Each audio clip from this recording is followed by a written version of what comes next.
Siku ya Jumamosi, Iran imeripotiwa kufanya jaribio la kombora la masafa marefu la kimataifa maarufu kama Intercontinental Ballistic Missile ICBM lililorushwa kuelekea bahari ya Siberia kwa ushirikiano na Urusi. Hatua hii imezua mjadala mkubwa katika masuala ya usalama wa kimataifa na siasa za kijeshi. Kwa mujibu wa taarifa za vyombo mbalimbali vya habari, kikosi cha makombora cha Iran kilitekeleza jaribio la kiufundi la kombora jipya lenye uwezo wa kusafiri maelfu ya kilomita, likiwa ni miongoni mwa makombora yenye masafa marefu zaidi kuwahi kuhusishwa na taifa hilo. Inadaiwa kuwa kombora hilo liliruka juu ya anga ya Urusi kabla ya kufika eneo lililolengwa katika bahari ya Siberia.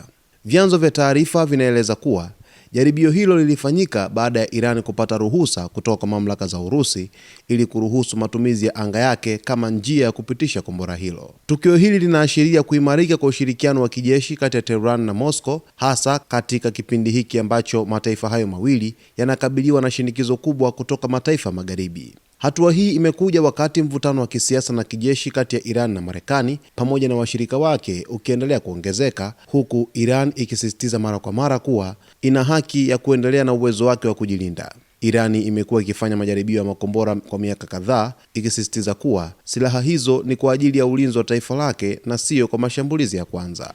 Hatua ya taifa la Iran kufanya jaribio la kombora la masafa ya kimataifa, yani masafa marefu, Intercontinental Ballistic Missile, ni hatua ya kijeshi ambayo inaonekana wazi kwamba Iran kumbe sio tu ina makombora ya kawaida, bali ina makombora ya kuweza kufika bara moja hadi bara jingine. Intercontinental Ballistic Missile tumezoea kuona kwa mataifa kama Urusi akiwa nayo hayo makombora, Korea Kaskazini akiwa na hayo makombora, Marekani akiwa na hayo makombora, lakini China akiwa na hayo makombora. Hapa unaunganisha doti kuhusiana na kauli ya Donald Trump, rais wa Marekani, kwamba anaweza kufanya mashambulizi moja kwa moja kuelekea nchini Iran. Sasa Iran ni kama vile imetumia mbinu ya kijeshi kuweza kuijibu Marekani kwamba kama mtaweza kutushambulia, basi hata sisi pia tuna makombora aina ya ICBM ya kuweza kufika moja kwa moja hadi nchini Marekani bila